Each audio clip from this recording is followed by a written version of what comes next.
Okay, so I want to welcome everyone to our class on June 19th.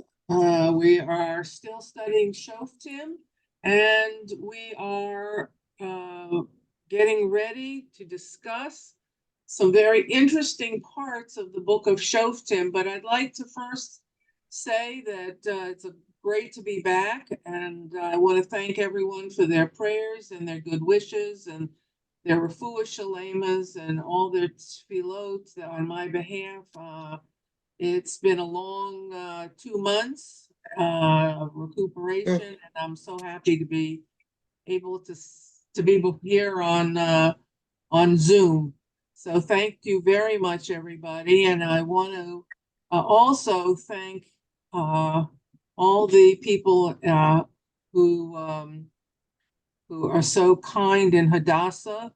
And I'd like to ask everyone who has enjoyed these classes to please make a donation. The Yom Tovim are eventually coming up, but I'm sure you have many smachot and many wonderful occasions or not so wonderful occasions that you'd like to honor.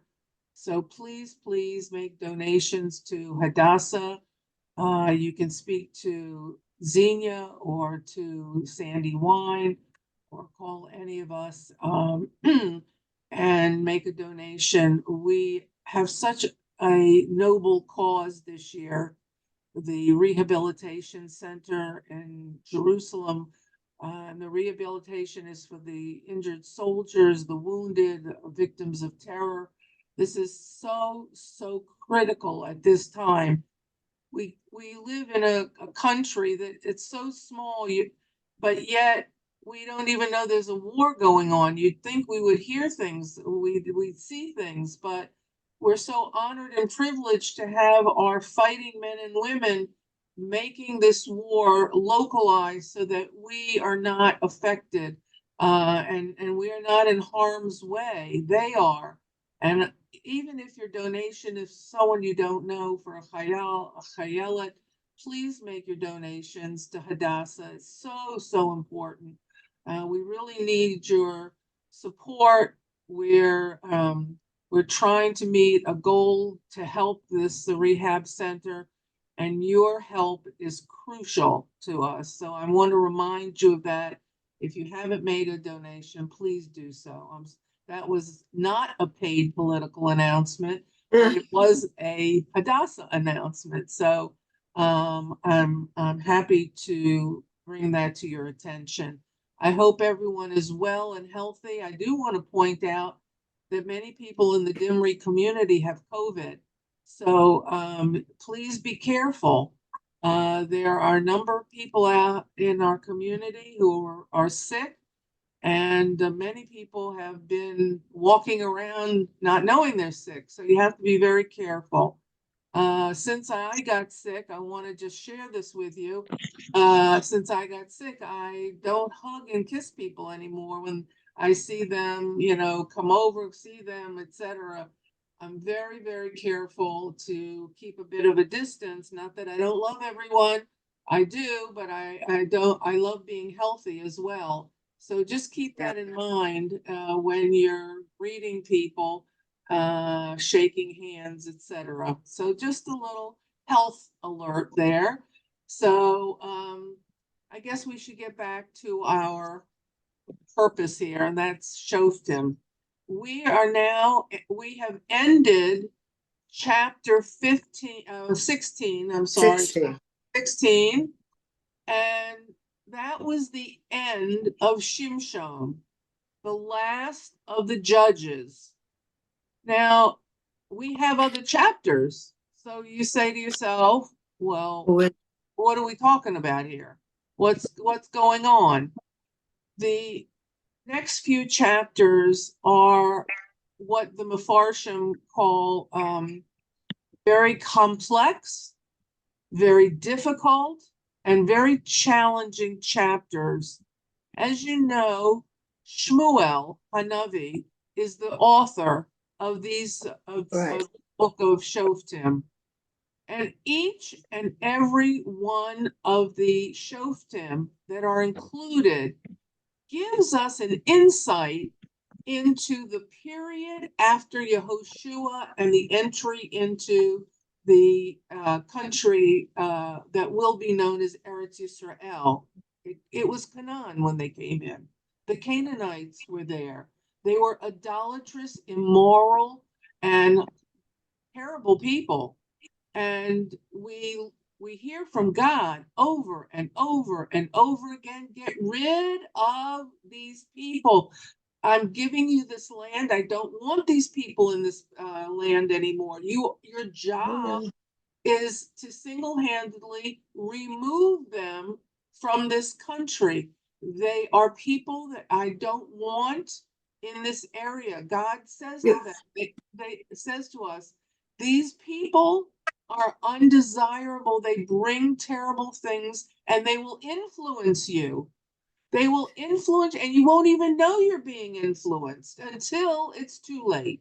And your children will intermarry, and your children will forget God and what God did for all of Klal Yisrael by taking them out of Egypt and taking your ancestors to Har Sinai and giving you the Torah. You will forget this because it's a country filled with idolatry and things that you should not be part of.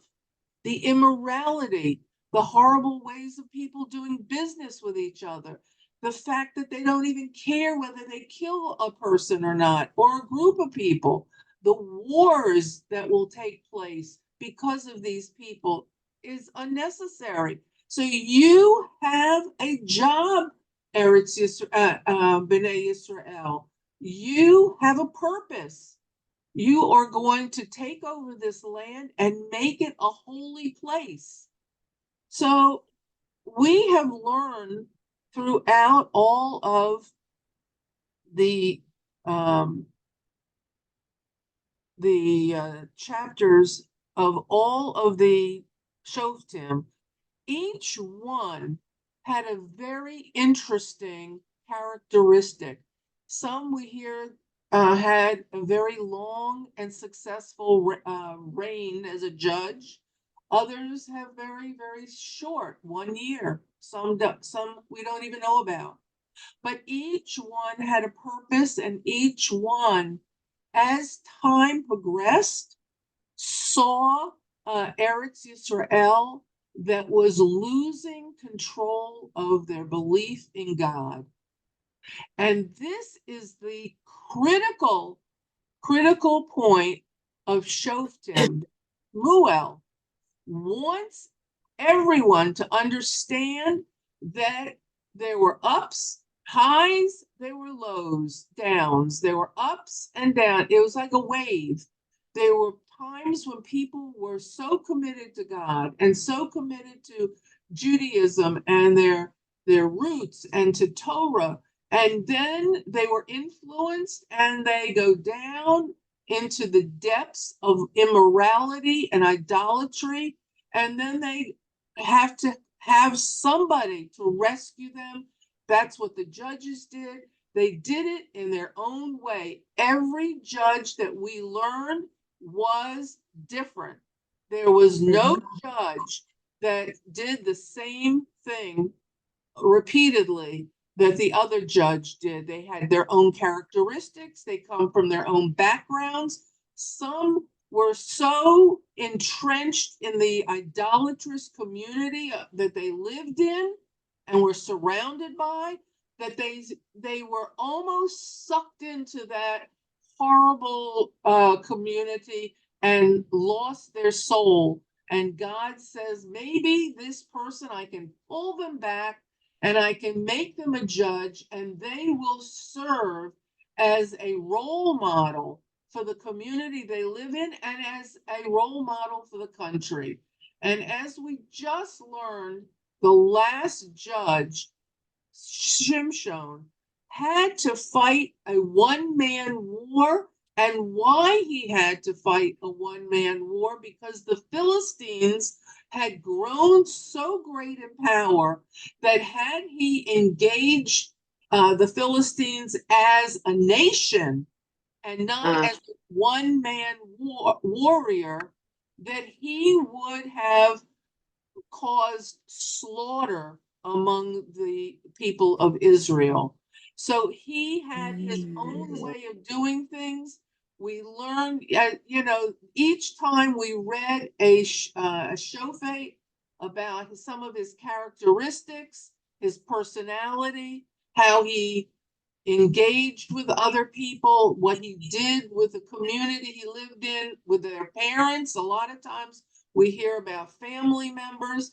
Each one sends us a very strong message. But now we're at a point that we have to take a look at the last chapters and say, what is going on here? This is just unbelievable of Bnei Israel to have reached this point, this lowest of low point. We're going to ask ourselves when we read these chapters, what are they doing here? What does Shmuel want to tell us by putting these horrible and not only horrible in terms of religion and belief in God and immorality, but what was Shmuel trying to tell us in terms of the world? What was going on? What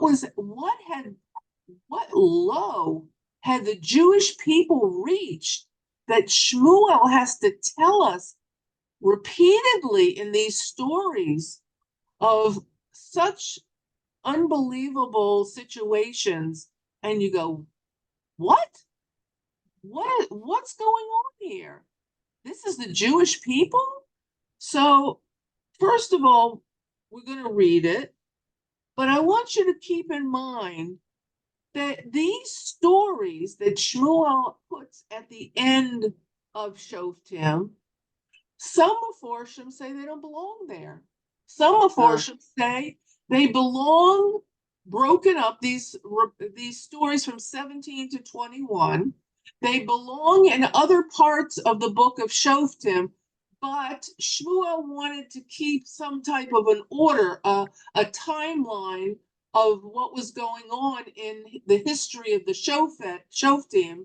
And so he didn't break it up and with these other extra stories, that he saved it for the last. Excuse me. Yeah, go ahead. Are these people that he added on, are they included in the 400 years? Yes. Okay, thank you. So other Mefarshim say, no, they are here at the end because they tell a story. And it's not just about the individuals that are named in the stories. It's about the whole situation, the whole picture of Eretz Yisrael and Bnei Yisrael at the end of the Shoftim period, before we go and learn about Eli, the priest, the Kohen Gadol, who was in Shiloh, and before we learn about the birth of Shmuel, and before we finally have kingship. Now, there are even people who say these judges were like kings, and they were like, had reigns, they reigned for X amount of years. They had different kinds of personalities and things that they brought, characteristics they brought to Eretz Yisrael in terms of their beliefs in God, and how they thought things were very important to Torah life. And the only time that we really hear about some very bad things are in these chapters. We hear the fighting, the wars, the people who caused the wars, the different amounts of destruction throughout the period of the Shoftim. But the reason I'm telling you all this is because I want you to go into these stories understanding that this is not our proudest moments. This is what we read to know who we should not be.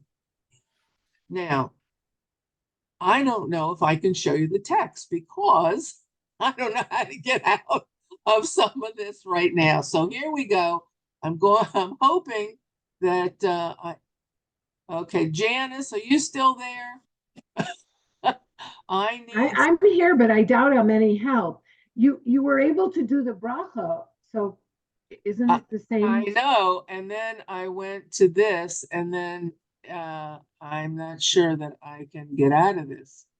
So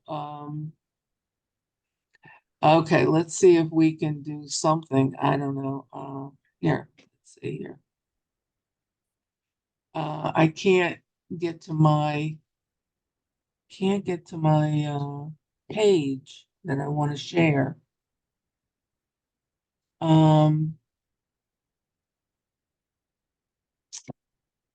Does anyone know how I can do this? Hmm. We could read the prayers again.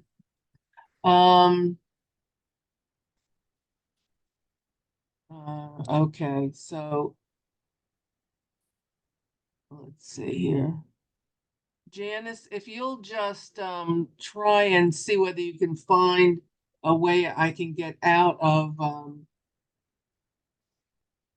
this. You know, I hate to say this, you're depending on the wrong person. I really. Eileen, are you there? Maybe you can help me with this. I'm so You're sorry. on mute, Eileen.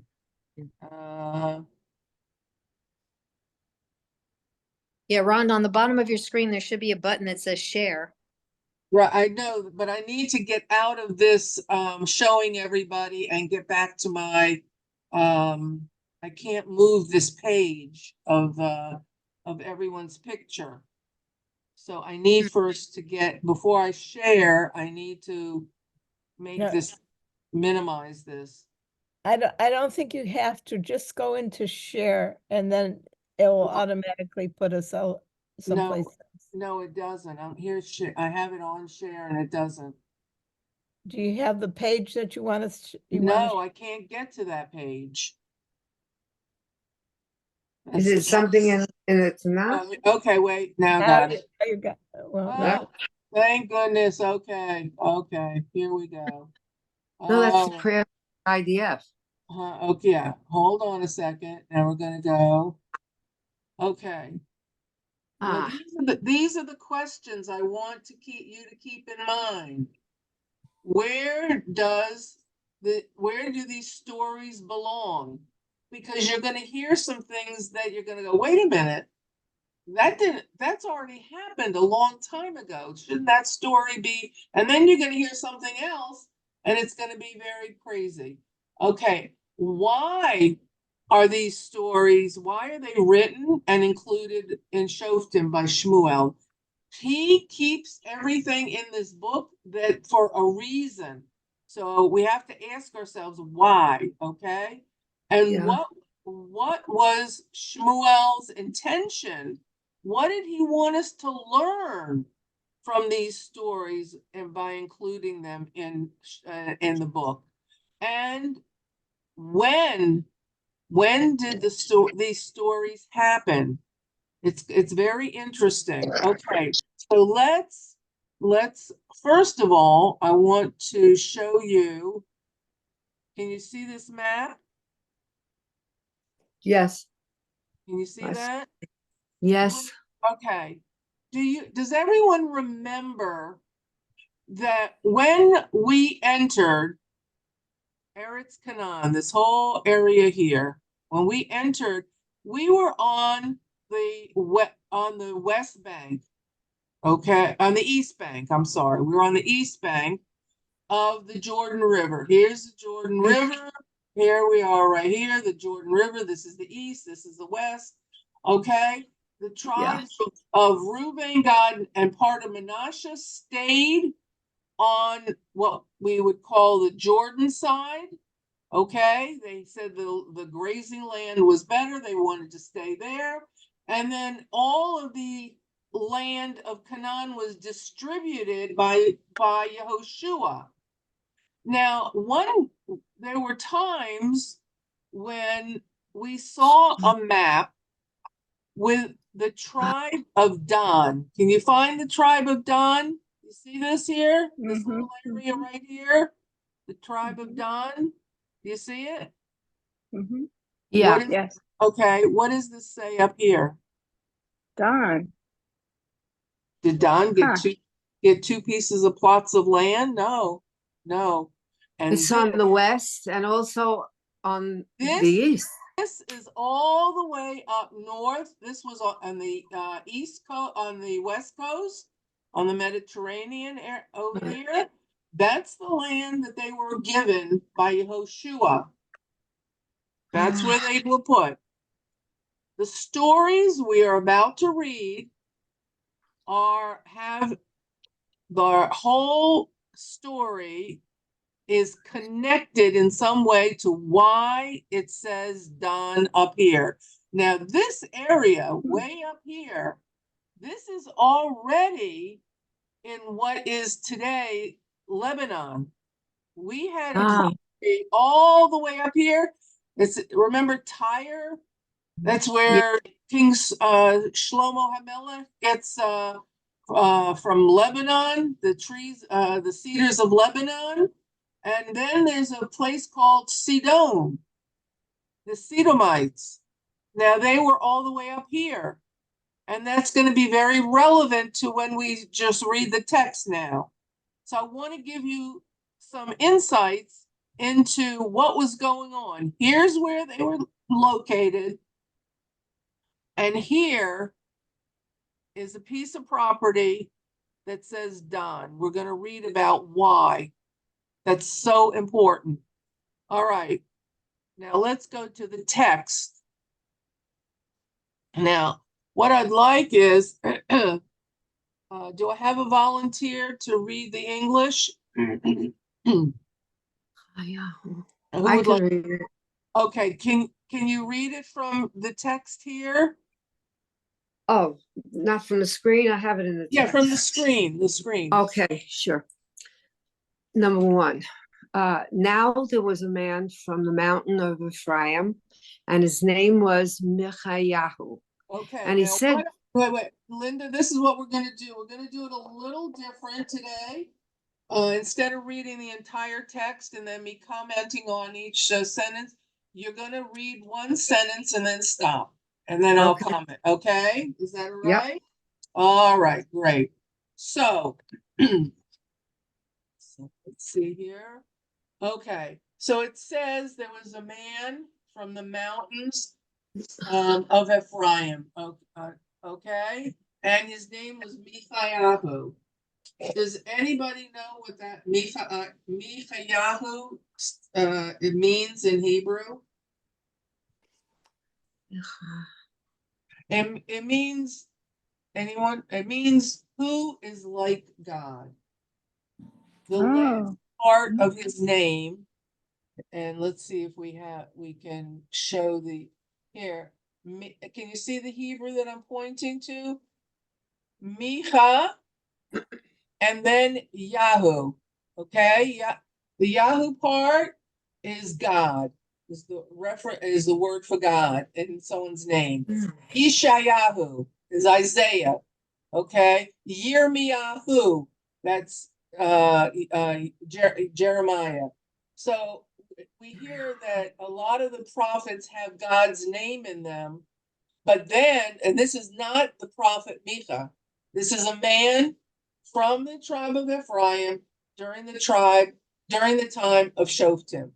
But his given name must have been Michayahu. Now we're going to see something in a minute that's very curious. Okay, go ahead, Linda. Next one. Okay. Number two, and he said to his mother, the 1,100 pieces of silver that were taken from you and about which you did curse, and you also spoke it in my ears, behold, the silver is with me. I took it. And his mother said, blessed be my son to the Lord. Okay. So, Something with this okay, 1,100 so here, pieces. so here we, here we have, okay, we just read about Shimshon, this mighty warrior, and now we got this guy that we're talking about, Michayahu, He's and a thief. he says to his mother, you know that money that you've been looking for a long time? Well, guess what? I took it and I have it. I didn't lose it. I have it, and I'm bringing it back to you, Mom. And she says to him, Good. I know, and she says, oh, yeah, I've been looking for this money. I don't know where it went. I thought I lost it. Maybe someone stole it. I don't know what happened. But look at you, my wonderful son. You brought it back to me. Oh, blessed. And the Hebrew says, blessed be God. And she's making a bracha on God Almighty. Okay? All right. Now, right away, we're saying, this is a story in Shoftim? Right, because he What is this? And he says to her, okay, next sentence. Let's go. Let's see what happens. okay. And he restored the 1,100 pieces of silver to his mother. And his mother said, I have dedicated the silver before the Lord from my hand for my son to make a Oi.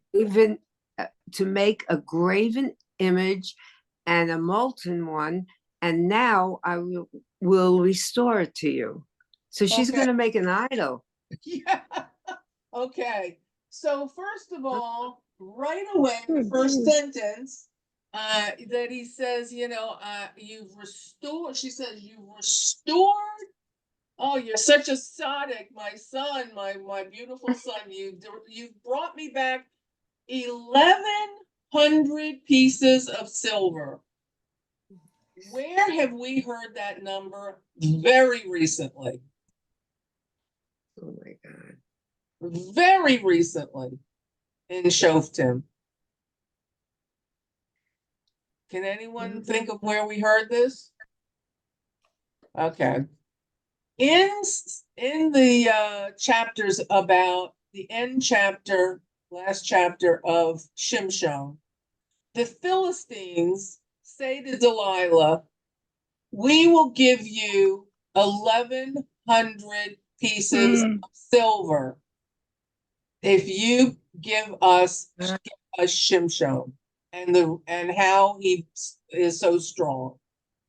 So right away, many of them of the commentaries say, "Oh, we don't know who this woman is. We know that she has a son, Michayahu. She must be Delilah." Oh, wow. As if she's the only one on the planet who has 1,100 pieces of silver. Okay? So then they say, and this is how I'm telling you, Midrash gets started, and it's sometimes very, very dangerous. This is not Delilah. This is somebody else, okay? Delilah wouldn't be saying, oh my God, blessed is God, you gave me back my money. Delilah would not be in this story. Shmuel is done with Delilah. We don't know when this story took place. We don't know how many years before, after Shimshon, this all takes place. So anyone who tells you that the woman in this story is Delilah, please say, no, respectfully, this is not Delilah, okay? I want you to understand that very clearly because it isn't. Now, so here we have this mother. She has the silver. She's so thrilled with her little son, her big son here, for being such a tzaddik, that she says that she's decided, after the words, blessed be Hashem, God in heaven, the Jewish God, right after that, she's telling her son, I decided to make an idol, money. So, honey, Bubala, you take the money and you go into the idol maker and you have him pour the silver into a little mold, into whatever will make a nice little idol, and let's put it in your house. Does that make sense? No, Okay. Okay. So here we have already in the first 3 pasukim, we have some questions on what's going on here. Okay. And the next thing we should ask is how does her son know where to go to make an idol? All right. So let's he's continue. been there before.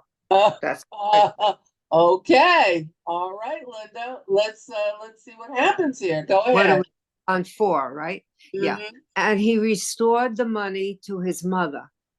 And his mother took 200 pieces of silver and gave them to the founder. And he made thereof a graven image and a molten one. And it was in the house of Michayahu. Oh, it's in the house of Michayahu. Is Michayahu, is he objecting to have an idol in his house? No, No, no. so far, no. Okay, so Oh. we learn that at this time of the story, idols are in the houses of Jews. Ah, Idols, okay. Here's the immorality, here's the idolatry, here's the not so good things. What is the first commandment that God gives to Bnei Yisrael? What's the first commandment?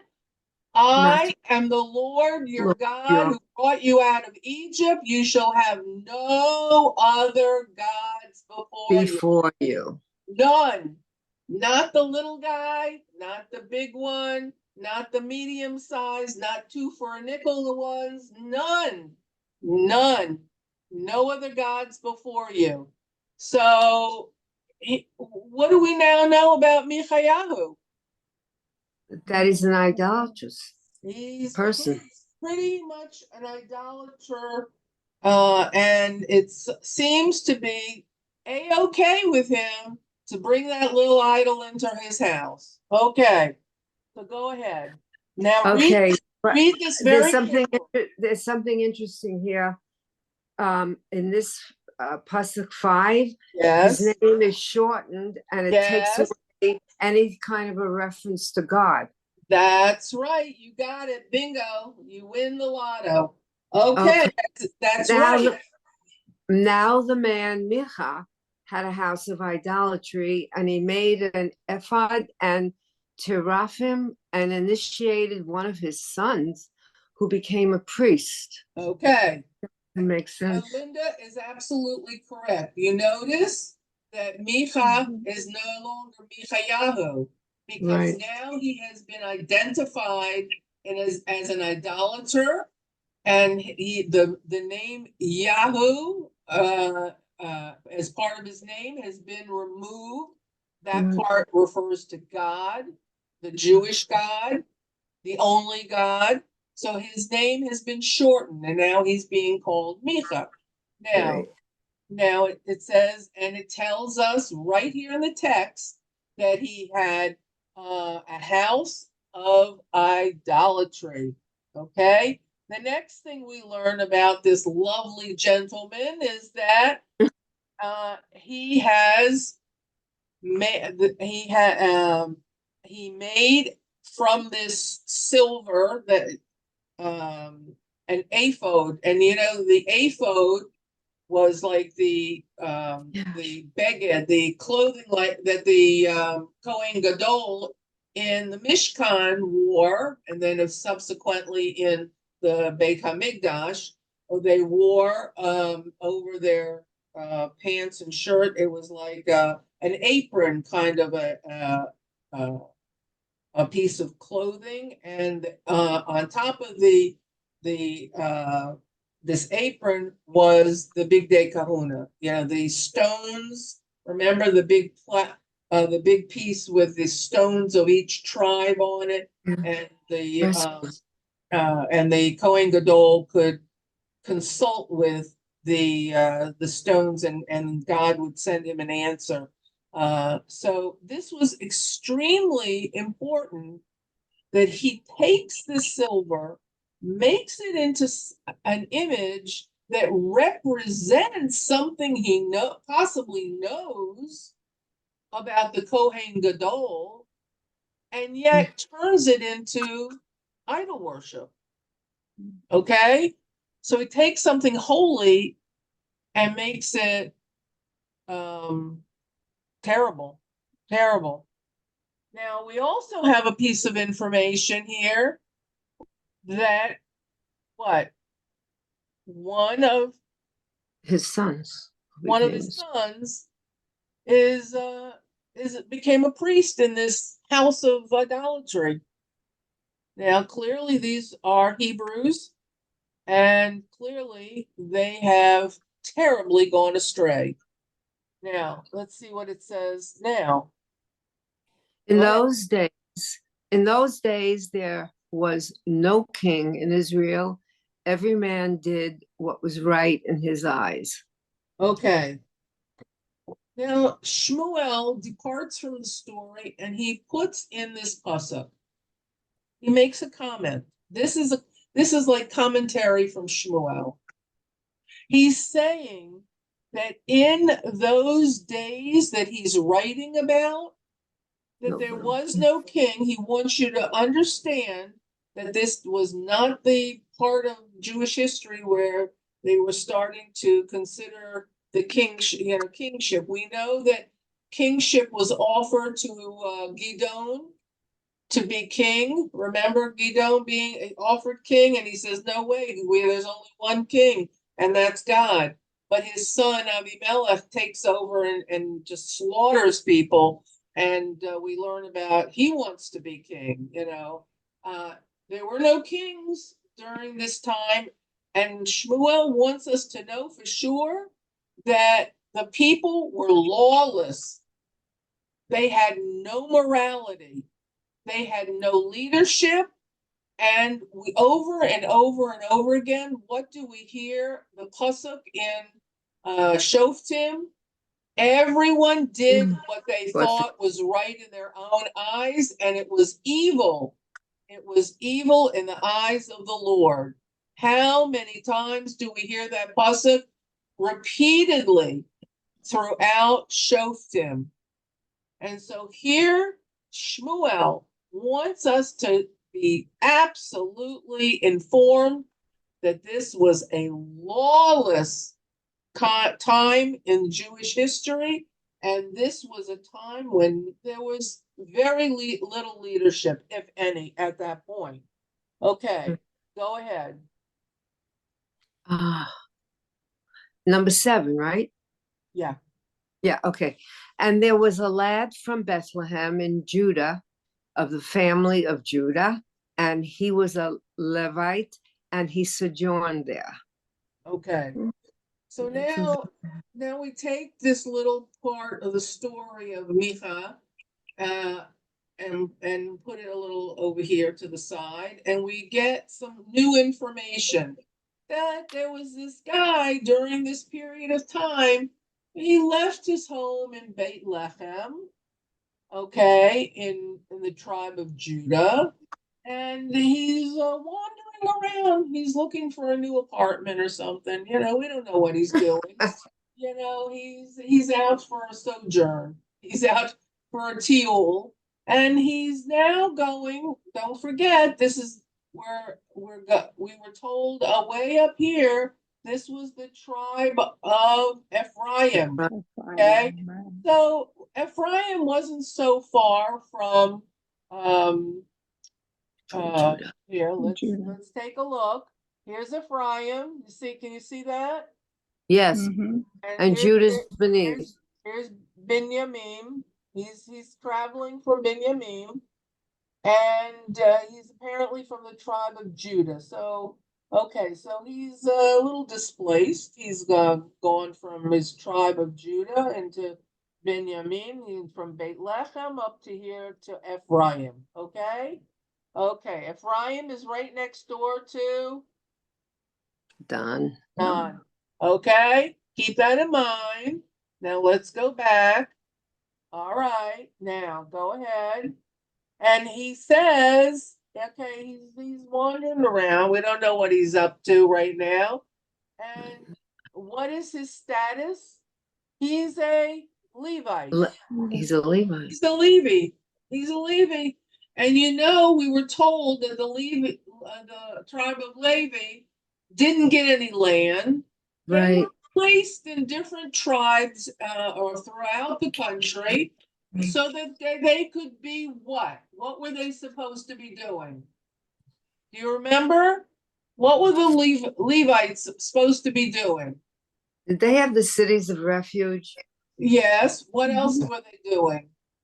They were Teachers, singing. Well, they weren't singing yet because there's no place. teacher, they were could have been teachers.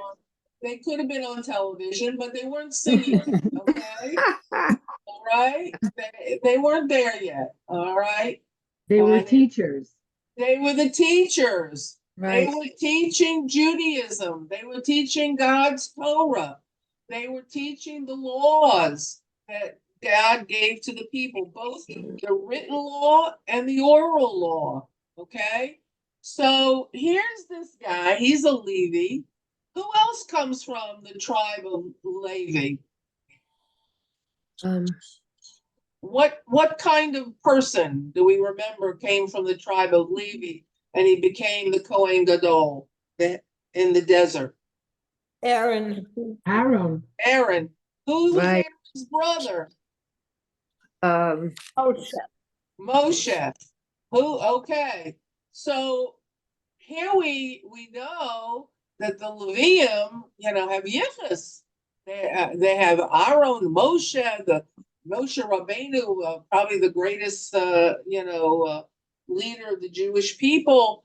And now this guy is coming from Beit Lechem. He's walking around. He's looking for someplace. I don't know what he's looking for. No one knows.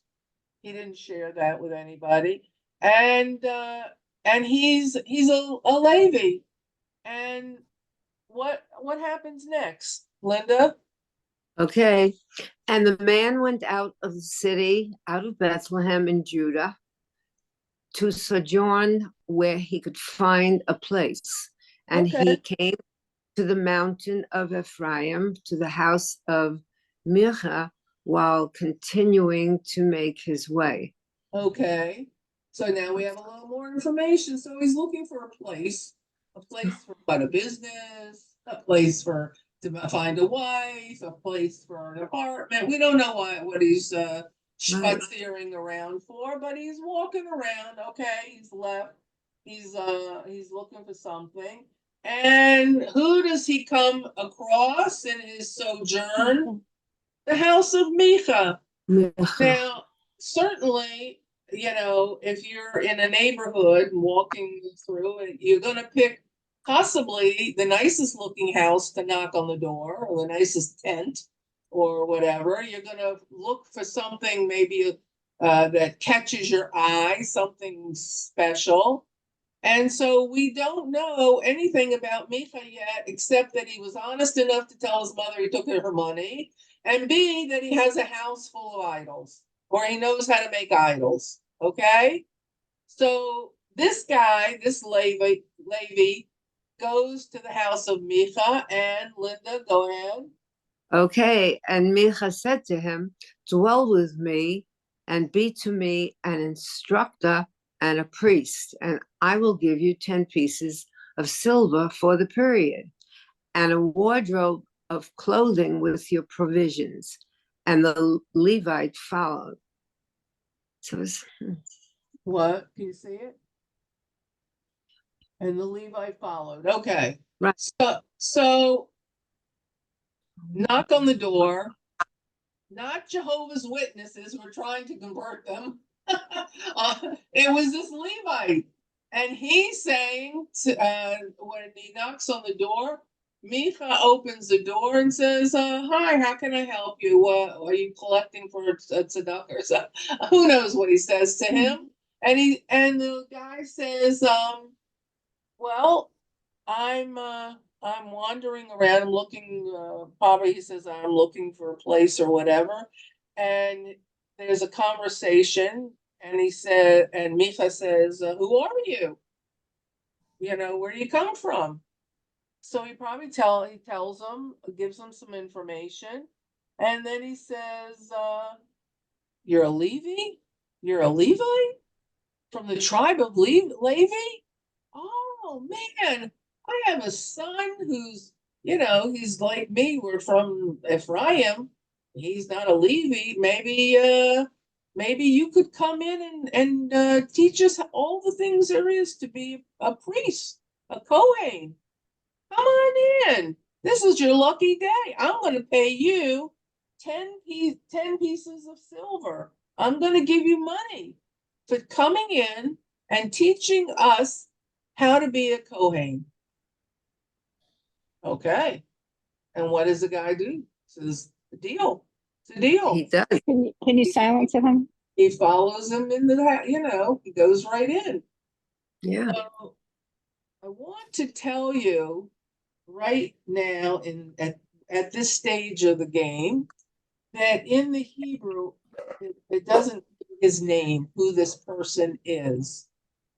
But to show you how How do I horrible mute? the people have sunk into degradation in worshiping idols, that later on in the story, we learn who this Levi is, and his name is Yonatan, and he is the grandson of Moshe Rabbeinu. Oh Now, my gosh. he is identified by the name Menashe. We'll go a little bit later. We'll see it in the Hebrew. It's not here, but we'll see it that he identifies himself, who his father is, Gershon, and then son of Menashe. But Menashe is Mem Nun Shin He, right? I think that's it. But in the text, the Nun is teeny tiny. So it's Mem, teeny tiny Nun, Shin He. What is Mem Shin He stand? Right? What's that word? What's that name? Moshe. Moshe. Okay. The text, Shmuel, seems to not want to embarrass Moshe Rabbeinu that his grandson has become so willing to be a priest of idols that the small little nun is put in there just to almost as an apology to Moshe. And it says if it's an embarrassment to Moshe. So it's right here that we can say, okay, well, we all know people in our families who have gone off the derech. What's so special about this? Well, it just hurts. I think it hurts the collective Jewish neshama when we have great leaders, and eventually from those great leaders, and this is throughout all of Jewish history. We know this for forever and ever and ever. This is not the first time someone from a great family, falls off the derech. And yet we have also people who have been off the derech who come back. So this is a time of moral identity, moral confusion, and identity confusion on behalf of the Jewish people.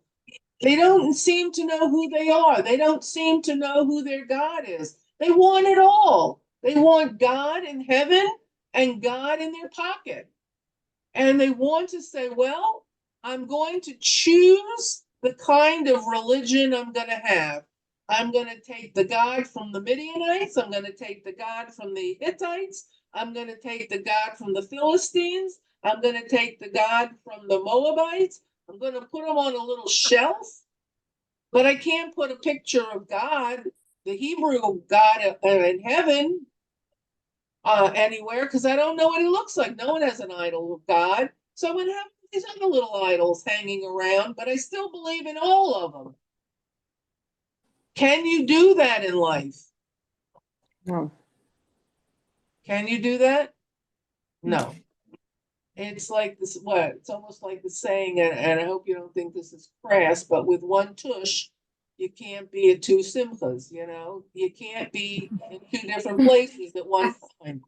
You can't worship the Jewish God, the only God in heaven, and still worship these other little gods, the God of the rain, the God of the sun, the God of the crops, the God of fertility, the God. Remember all the many, many years from now, we hear about the Ashtoreth, those idols that look like trees and that were put in front of people's homes. Well, this is the same kind of thing. You can't do both and still maintain your Jewish identity because you get lost in it. It's like Jews for Jesus. You get lost in it. You get confused. You forget who the right God is and what your purpose on this earth is. So consequently, this is a story that's starting to sound very confused. The people don't know what it is they're supposed to be doing. All they know is what they want, they're choosing to do. Okay, but based on the influences of the non-Jews around them. Okay, Linda, go ahead. So now What are we up to? have Moshe Rabbeinu's grandson now coming into Micha's house to teach both his son and him how to be a priest, a Kohen. Okay, go ahead. Let's see. It said he followed. Okay. Where were they? Where are we?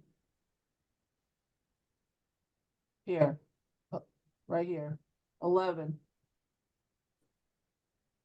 Linda? Is Linda there? Linda? Okay. Can someone, Xenia, can you read for us? Yeah.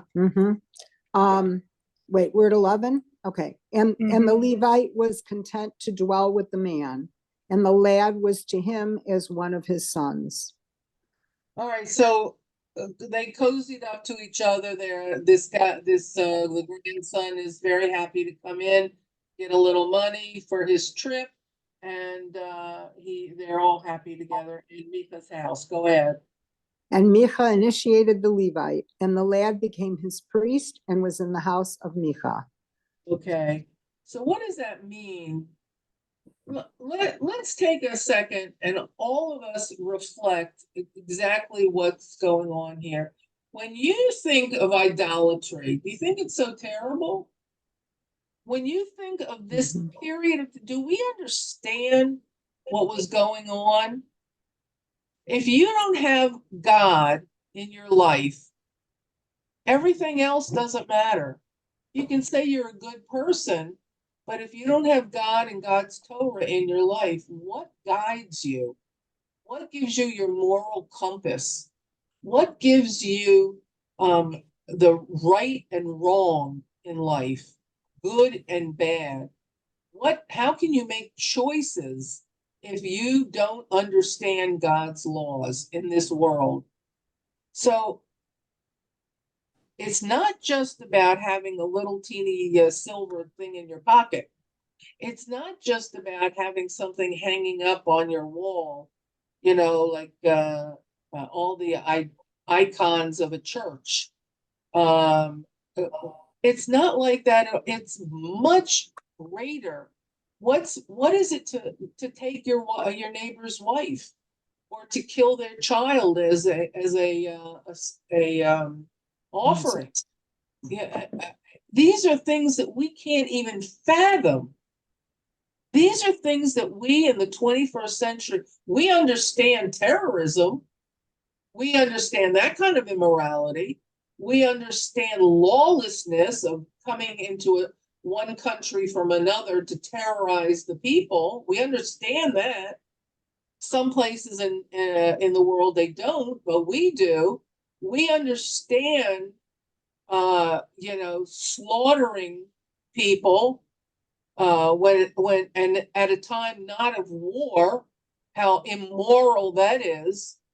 We understand following creeds of people who are bent on destroying other people and doing terrible things to those people. We understand those kinds of things. We've all experienced it in the last 200 plus days.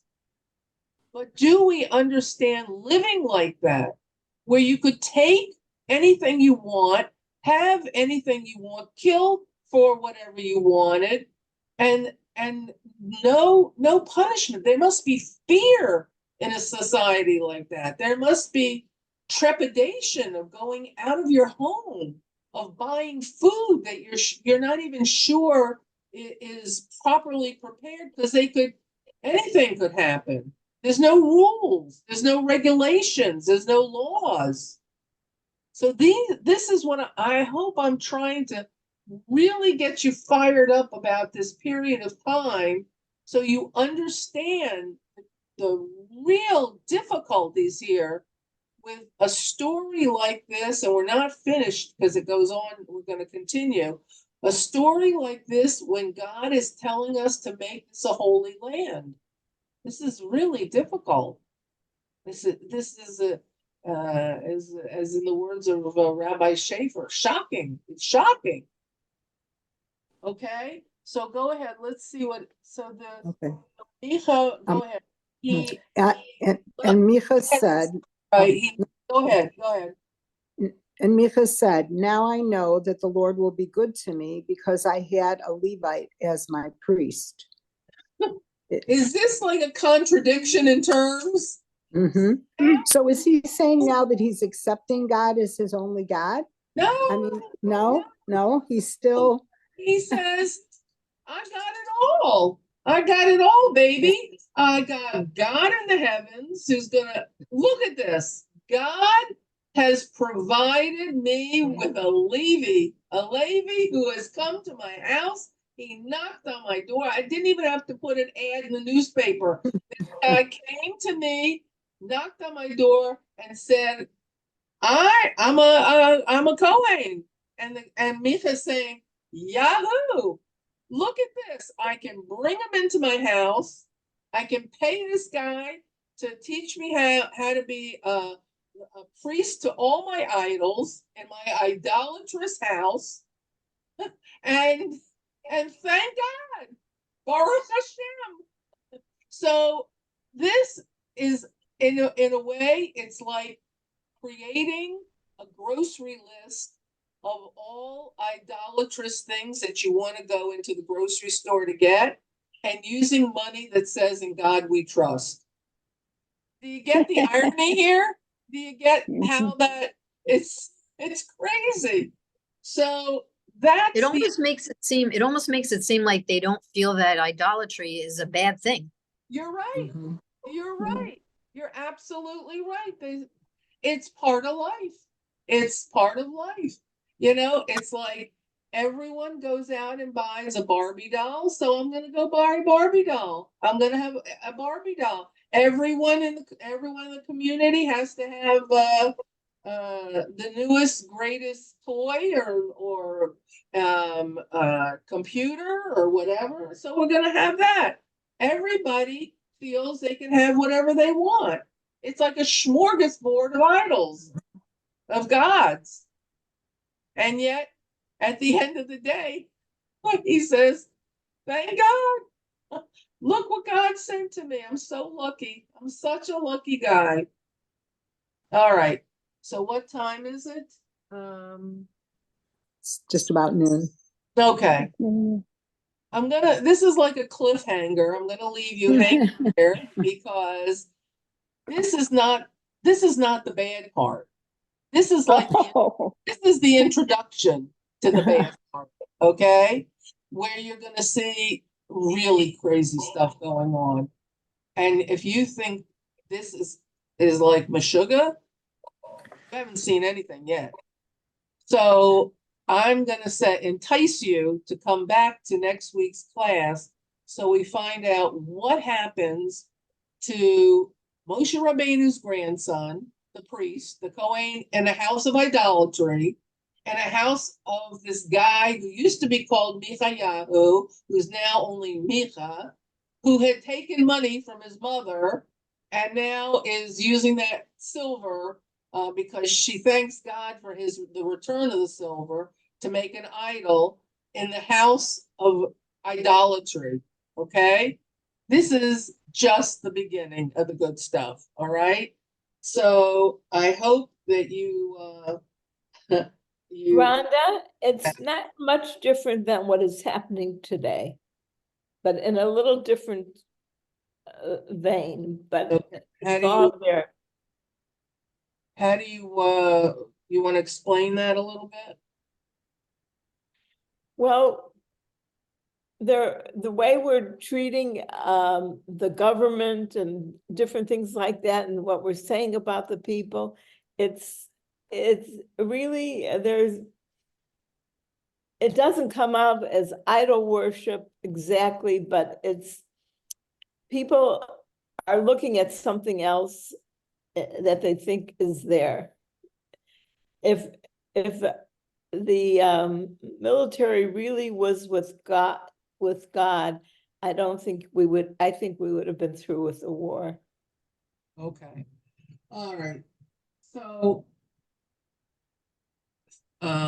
I want to thank you for your take on this, but I'm not going to go there. Okay. I don't blame you. Okay. Um, I appreciate your thoughts, and I'm not saying you're wrong or right or whatever in between there. I just don't want to go there right now. Okay, I want to stay focused on Shoftim. Okay, It's very difficult when It you're is. in that You're- time, you're right. just like, to see what it is. When we're looking back at Shoftim now, we can discuss it. But Right. at that particular time, they probably didn't see it the way we're looking at it now. Absolutely, Rita. Absolutely. And when you think, when you think about, remember we talked about how many wars in the 400 years that Shoftim had, and judges, they had the 12 judges, and how many wars Israel, since 1948, how many wars? There's 15 plus wars in Israel, in the state of Israel, since 1948 until now, compared to the 12 judges over almost a 400-year period of time. Make your own correlations there. What's going on? What's happening? What's God telling us? What should we be learning? What haven't we learned? What do we take from this?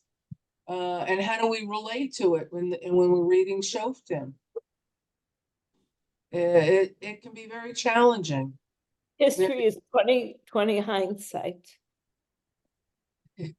Often it is. Yes, you're right. Any other comments or questions? Anyone want to say anything or comment on anything? Please feel any questions? Okay, you sure? All right. All right, ladies, I hope that you have a wonderful rest of your week. Don't forget, please, the concert on Thursday. Don't forget to make your contributions, please, to Hadassah.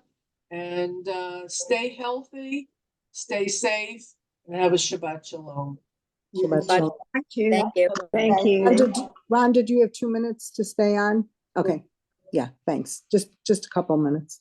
Sure. Rhonda, it's nice to see you back, just as if you never were away. Right. Thank you. I'm Your, glad your cheeks Thank are even a you. little rosy now. Thanks. Take care, everybody. Thank you, Rhonda. Shabbat shalom. Shabbat shalom. Shalom. Bye, shalom. Okay. Is this about Yeah. Hadassah? Yeah. Yeah, just a real quick, yeah, I just wanted to, Oh, wait, Uh, let me, wait, let me, start. oh, stop the recording. Yeah. Good idea. Where is it? Let me find it. Hold on. Um,